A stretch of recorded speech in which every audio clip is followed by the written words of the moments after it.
Vijay NDA கூட்டணி பேசுறது வந்து இங்கே தமிழ்நாட்டு அரசியலில் டிவிகேவால் பாதிக்க போகிறோம் அப்படின்ற திமுக இன்டைரக்டாக செய்கிற ஒரு கேம். நோன்பு இடத்துல போய் விஜய் பப்ளிக்காக பேசலை அப்படின்னா அதுக்கு ஒரு முற்றுப்புள்ளி வந்திருக்காது. இப்போ நீ பார்க்குற எல்லா ரூமர்ஸுக்கும் பின்னால் இருப்பது திமுக தான். வில்லன்கள் 2 பேர் இருக்காங்க. ஹீரோ யாரை வில்லன் நினைக்கிறாருன்றது தானே போகுது. விஜய் அதிமுகவை அடிக்க மாட்டாரு, ஆனால் பிஜேபி அடிப்பாப்புல. திமுக அதிமுகவை அடிக்காது, ஆனால் பிஜேபி இதுதான் அரசியல். திமுக என்ன செஞ்சேன்னு ஓட்டு வாங்குறத விட பிஜேபி இந்த மாதிரியான விஷயங்களை பண்ணி தான் பிரச்சாரம் பண்ணுவாங்க. டிவிக்கே கூட பாருங்க, நான் அதிமுகவை நான் போட்டியாவே பார்க்கல, அப்போ நான் ஏன் பேசணும்னு கேட்டா டிவிக்கே கூட பிஜேபி எதிர்க்கும். ஸோ அவங்க 2 பேருமே போட்டியாக பார்க்கறது பிஜேபியை. திமுக வச்சு டிவிக்கேன்னு கிரியேட் பண்ணுறதுக்கு டிவிக்கே முயற்சிக்கிறாங்க. திமுக ஓவராக டிவிக்கேக்கு ப்ரியாரிட்டி கொடுத்துடக்கூடாதுன்னு பிஜேபி பக்கம் டைவெர்ட் பண்ணிக்கிறாங்க. திமுக ஏன் டெல்லி போட்டின்னு சொல்கிறாங்க அப்படின்னா அந்த சிறுபான்மையினர் ஓட்டை கவர் பண்ணுது. இப்போ அது விஜய்க்கு போகுது மேஜரான பார்ட்டுன்னும் போது இது அவங்க சொல்ல வேண்டிய கட்டாயத்தில் இருக்காங்க. விஜய்க்கு அந்த கட்டாயம் இல்லை.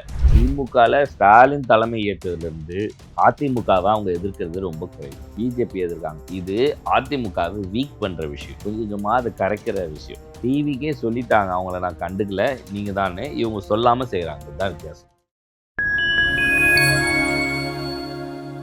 நேயர்களுக்கு வணக்கம்.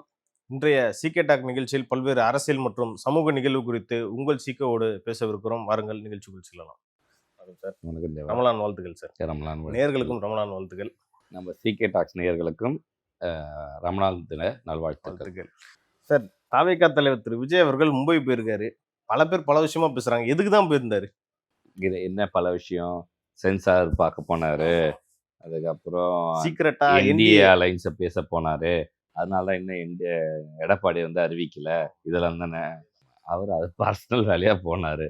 நம்பாளுங்க தான். சரி, அரசியலில் வந்துட்டா இது சகஜம். யதார்த்தமாக தேவாவை காமேஷும் பார்த்தோன்னா ஐயோ இவங்க அலைன்ஸ் அப்படின்னு இங்கேருந்து ஊத ஆரம்பிச்சிருவாங்க. ஊதி ஊதி அது பெருசாகி கடைசியில் தேவாவும் காமேஷும் அலைன்ஸ் வைக்கிற மாதிரி ஆகிடும். இப்படி தான் உருவாக்குவாங்க. சரி, அந்த மாதிரி தான் இது. ஆனால் விஜய் என்டிஏ கூட்டணி பேசுறது இங்கே தமிழ்நாட்டு அரசியலில் டிவிகேவால் பாதிக்க போகிறோம் அப்படின்ற நேரடியாக அதிகமாக பாதிக்கும். அதாவது சிறுபான்மை ஓட்டை கவர் பண்ணுறாங்கன்னா திமுக. இந்த திமுக இன்டைரக்டாக செய்கிற ஒரு கேம் இது. என்னென்னா அவங்க இந்த மாதிரி என்டிஏ அப்படின்னா தான் பாருங்க, நம்ம தனியாக நிற்கிறதுன்னு சொன்னாலும் என்டிஏ கூட மறைமுகமாக பேசுகிறாரு. அப்போ பேசுகிறாங்கன்னா இவரை நம்பி நம்ம போய் சிறுபான்மையான நம்ம எப்படி ஓட்டு போடுறது? அதுக்கு இருந்தாலும் நேரடியாக எதிர்த்துட்டே இருக்க திமுகக்கே போயிடலாம். நம்ம சொல்கிறோம் இல்லையா, 100 ஓட்டில் 30% 40% கண்டிப்பாக டிவிகேக்கு மாறும். ஒரு 40-50% டிஎம்கேக்கு இருக்கும். இந்த ப்ரொபோஷனேட்டை திருப்பி இந்த 30-40 கல் எறிகிற வேலை தான் இந்த மாதிரியான விஷயம். 1-2 பிடிக்கி இழுப்போமேன்ற வேலை தான். ஆமாம், இப்போ நீங்கள் ஒரு வாரமாக இந்த நெரேட்டிவ் போயிட்டு இருந்தது. நீங்கள் பார்த்தோன்னா செய்தியில் என்டிஏன்னு அந்த ரமலான் நோன்பு இடத்துல போய் விஜய் பப்ளிக்காக பேசலை அப்படின்னா அதுக்கு ஒரு முற்றுப்புள்ளி வந்திருக்காது. ஆனால் ஒரு வாரம் நெரேட்டிவில் பல பேருக்கு மைண்ட் செட்டு யார் இல்லை டிவிகேலேருந்து திமுக ஓட்டு போகணுன்ற மைண்ட் செட் கூட மாறி இருப்பாங்க. நான் சீனியராக இருக்கவங்கள சொல்கிறேன், யங்ஸ்டர்ஸை விட்டுடலாம். ஸோ இந்த மாதிரியான விஷயங்கள் செட் பண்ணப்படுது. ஓகேவா? இன்னொன்று, அலைன்ஸ் அப்படின்ற பேட்டர்னில் வரும்போது டிஎம்கேக்கான ஃபேவரான திங்ஸ் தான் கண்டினியூஸாக நடக்குது. ஸோ அதாவது நான் இந்த டிவிகேவை பாம்பேயில் அவர் போய் அட்லியுடைய ஹவுஸ் ஃபங்க்ஷனும் ஒரு ஃபங்க்ஷன். ஆமாம், அந்த ஃபங்க்ஷனுக்கு தான் அவர் பர்சனல் இதுக்கு போகிறாரு. ஏன் அட்லிக்கு ஸ்பெஷலு? இல்லை அட்லிக்கு இந்த நேரத்தில் தேர்தல் நேரத்தில் போகணுமா? அதான் கேட்குறேன். அதை விட முக்கியமா அப்படின்னா எஸ், விஜய்க்கு அட்லி ஒரு ஸ்பெஷல். ஏன் அப்படின்னா ஒரு மாஸ் ஹீரோவில் ஒரு 100 crore பட்ஜெட் வேல்யூன்னு காமிச்ச ஒரு டைரக்டரில் அட்லி தான் முதல் இடத்துல வராரு. ஸோ அந்த ஒரு நட்பும் அட்லி ஷாருக்கான் நேஷ்னல் லெவலில் அவருக்கு ஒரு நேம் கொடுக்குறது. இப்போ ஒரு படம் எடுக்கிறாரு ஷாருக்கான்னா அதில் விஜயை கேட்க வைக்கிறதோ இல்லை விஜய் படத்தில் ஷாருக்கான் நடிக்க வைக்கிறவங்களுக்கும் அட்லிக்கான ஒரு மாஸ் இருக்குது இதில். ஓகேவா? ஸோ அவர் 100 பேர் 200 பேர் மட்டுமே போற ஒரு அம்பானியுடைய கல்யாணத்துல அட்லி ஒரு ஆளா இருக்காரு. கண்டிப்பா பெரிய விஷயம் இல்ல, எவ்வளவு பெரிய ஆள் அவரு. அப்போ இதுல தேர்தல் அரசியல் இல்லையா அப்படின்னா இருக்கலாம். ஆனா இதுல ஒரு மாதிரி இண்டஸ்ட்ரியலிஸ்ட பாக்குறதுலயோ அங்க ஃபண்டிங்ல அந்த மாதிரி கனெக்ட் பண்ண முடிஞ்சா இந்த ஷாருக் கான் மாதிரியான ஆட்கள் மூலியமா தேர்ட் பார்ட்டி மூலியமா யார் மூலியமாவோ அட்லியால இன்னைக்கு ஒரு இன்ட்ரோ கொடுக்க முடியும். சரி, அவர் வாங்கி கொடுக்க முடியுன்றதுக்குள்ள நான் வரல. ஸோ இன்ட்ரோ கொடுத்தா அவங்க இன்னைக்கு ஃபியூச்சர்ல இவர் வருவாருன்னா அவங்க யாராவது பேக்கப்ல ஃபண்ட் பண்றதுக்கான வாய்ப்பு இருக்கு. ஸோ இந்த மாதிரி ஒரு பர்சனல் விசிட்ல கூட ஒரு அரசியல் கலப்பு இருக்குன்னு சொல்லி இருக்கலாம். ஆனா நம்பாளுங்க இங்க மீடியால கலப்புற மாதிரியான விஷயங்கள் இருக்குமானா இருக்காது. ஓகேவா? இதுல திமுகவுடைய செயல் தான். இப்ப நீ பார்க்குற எல்லா ரூமர்ஸுக்கும் பின்னால் இருப்பது திமுக தான். திமுகவோட சேர்ந்து அதிமுகவை ஈக்குவலா அடிக்க ஆரம்பிக்கிறாங்க சார். விஜய் அடிப்பாங்க தான்ப்பா. கூட்டணி இல்லைன்னா என்ன பண்ணுவாங்க, வேற என்ன? பட் விஜய் யாருக்கு எதிர்வினை ஆற்றுறாரு? சரி, வில்லன்கள் 2 பேர் இருக்காங்க. ஓகேவா? ஹீரோ யாரை வில்லன் நினைக்கிறாருன்றது தானே போகுது. ஓகேவா? நான் உங்களை அந்த பாயிண்ட் ஆஃப் வியூல இருந்து பாரு. விஜய் அதிமுகவை அடிக்க மாட்டாரு, ஆனா பிஜேபி அடிப்பாப்ல. திமுக அதிமுகவை அடிக்காது, ஆனா பிஜேபி அடிக்கும். ஓகேவா? இதுதான் அரசியல். இந்த 30 நாள் தேர்தலுமே திமுக என்ன செஞ்சேன்னு ஓட்டு வாங்குறத விட பிஜேபி இவ்வளோ பண்ணா இந்தி இந்த மாதிரியான விஷயங்களை பண்ணி தான் பிரச்சாரம் பண்ணுவாங்க. ஓகேவா? பாயிண்ட் 1. அதிமுக தான் என்ன பண்ண நான் பண்ணேன்னு சொல்லி பண்ணாலுமே அவங்க பிஜேபியுடைய அகைன்ஸ்ட் தான் எல்லா லைன்ஸுமே பேசுவாங்க. ஸோ ஆனால் டிவிக்கே கூட பாருங்க, நான் அதிமுகவை நான் போட்டியாகவே பார்க்கல, அப்புறம் நான் ஏன் பேசணும்னு கேட்டா டிவிக்கே கூட பிஜேபி எதிர்க்கிறாங்க. ஸோ அவங்க 2 பேருமே போட்டியாக பார்க்கறது பிஜேபியை. ஓகேவா? அதுதான் அரசியல். ஸோ இவங்க திமுக வெர்சஸ் டிவிக்கேன்னு கிரியேட் பண்ணுறதுக்கு டிவிக்கே முயற்சிக்கிறாங்க. டிவிக்கே ஓவரா திமுக ஓவரா டிவிக்கு ப்ரியாரிட்டி கொடுத்துடக்கூடாதுன்னு பிஜேபி பக்கம் டைவெர்ட் பண்ணிக்கிறாங்க. இதுதான் இந்த அரசியல் எல்லாம் கலந்து தான் திரு விஜய் அவர்கள் கண்டு தம் பொசிஷனை நிலைநிறுத்திக்க வேண்டிய கண்டிஷன்ல இருக்காரு. இப்ப கூட பாத்தீங்கன்னா முதல்வர் ஸ்டாலின் பாத்தீங்கன்னா சார் இந்த டிவிக்கே அப்புறம் விஜய்ன்ற வார்த்தையை எங்கேயுமே பயன்படுத்தப்படுறாரு. அதே தான் உதயநிதியும் பண்றாரு. அவங்க ரொம்ப அண்டர் எஸ்டிமேட் பண்றாங்களா? அவங்களோட இல்ல பலத்தை புரிஞ்சுக்கிட்டே வேணும்னே பண்ணாம இருக்காங்களா? அதுதான் அந்த அண்டர் எஸ்டிமேட் எல்லாம் இதுல இல்லை. அவங்க பக்காவா எஸ்டிமேட் பண்ணதுனால தான் எங்க எதை சொல்லணும்னு யோசிச்சு சிந்திச்சு சொல்றாங்க. சரி, தேர்தல்ல பின்னாடி ஒரு குழு இருக்கு எப்பவுமே இந்த தலைவர்களுக்கெல்லாம். அவங்க நீங்க இதை தவிர்க்கணும், இதை பேசணும், இதை பேசக்கூடாதுன்றத கொடுப்பாங்க. அது பிரகாரம் தான் பண்ணுவாங்க. அது எல்லா கட்சி தலைவருக்குமே சரி. விஜயோட அந்த பலம் புரிஞ்சதுனாலதான் அவங்க சொல்லாமல் இருக்காங்களா? விஜயுடைய பலம் புரிஞ்சது. அதை எப்படி குறைக்கிறது, பலம் கூடாம போறது எப்படி? இப்போ எக்ஸாம்பிள் பாருங்க, அதிமுக ஓரளவுக்கு அலைன்ஸ் ஃபார்ம் பண்ணிட்டாங்கப்பா. இப்போ ஒரு 30% வாங்குவாங்கன்னு வச்சுக்கோங்களேன். இப்போ திண்டுக்கல் சீனிவாசன், சிவி சண்முகம் அப்படிய பேச்சு அது 28 ஆகுமா இல்லை 32 ஆகுமா? 28 தான். அந்த மாதிரி தான் இவங்க பேசாம இருக்கிறது 20 22 ஆக்காம பார்க்குமே தவிர 20க்குள்ள எப்படி நிறுத்தது? வந்துருச்சு, வந்ததை இவங்களால அழிக்க முடியாது, மாற்ற முடியாது. புரியுதா? எல்லாருக்குமே ஒரு பேஸ் ஆஃப் ஓட்டுன்னு கிடைச்சிடும். அந்த ஓட்டு கண்டிப்பா டிவிக்கு கன்ஃபார்ம். அது அவங்களுக்கு தெரிஞ்சிச்சு.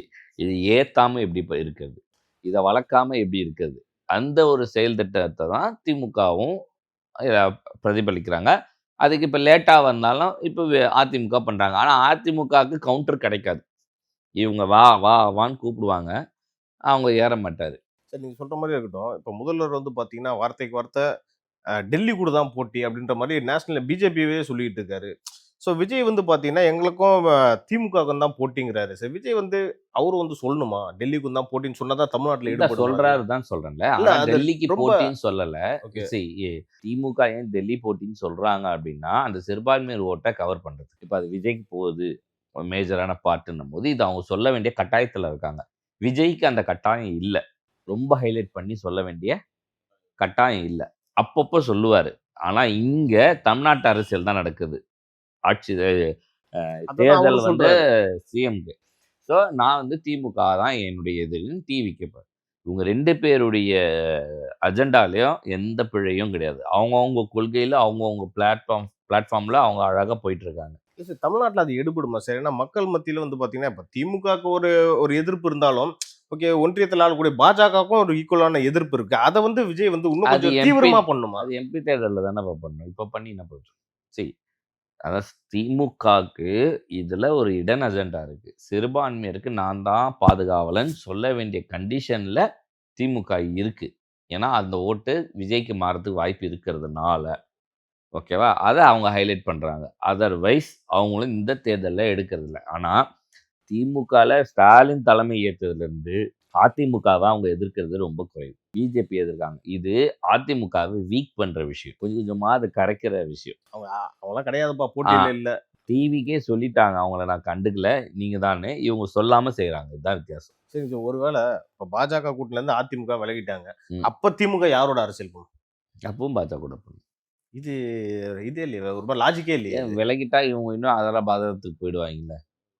இவங்களுக்கு ஒரு இது இப்போ இந்த அலைன்ஸே யாரால ஃபார்ம் ஆகுது? பாஜகவால. அப்படி இருக்கும்போது இது எப்படி போகும்? இல்ல சார். ஒரு காலத்துல திமுக, அதிமுகன்ற மாரி அந்த போட்டி தான் இருந்துச்சு. ஒரு காலம்ன்றது வந்து ஜெயலலிதா காலம். முடிஞ்சது. எடப்பாடி காலத்துல? எடப்பாடி காலத்துல எப்ப இருந்தது? போன 21 பிஜேபி தான் திமுக எதிர்த்தது.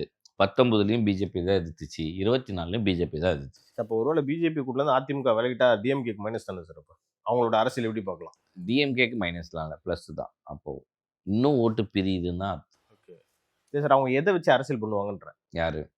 டிஎம்கே. நேத்து வரைக்கும் பிஜேபி கூட இருந்தாங்க. இப்ப நம்ம சொல்றோன்றதுக்காக பிரிஞ்சு நடிக்கிறாங்க. தேர்தல் முடிஞ்சோனே ஒண்ணு சேர்ந்துருவாங்க.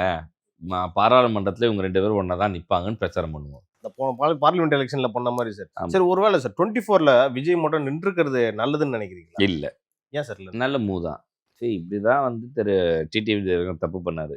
சரி நீங்க தமிழ்நாட்டு மக்களுக்கு ஃபேஸ் வேல்யூவா இருக்கிறபோது, தமிழக அரசியல் சார்ந்த ஒரு விஷயத்துல தான் நீங்க நின்னு போகணும்.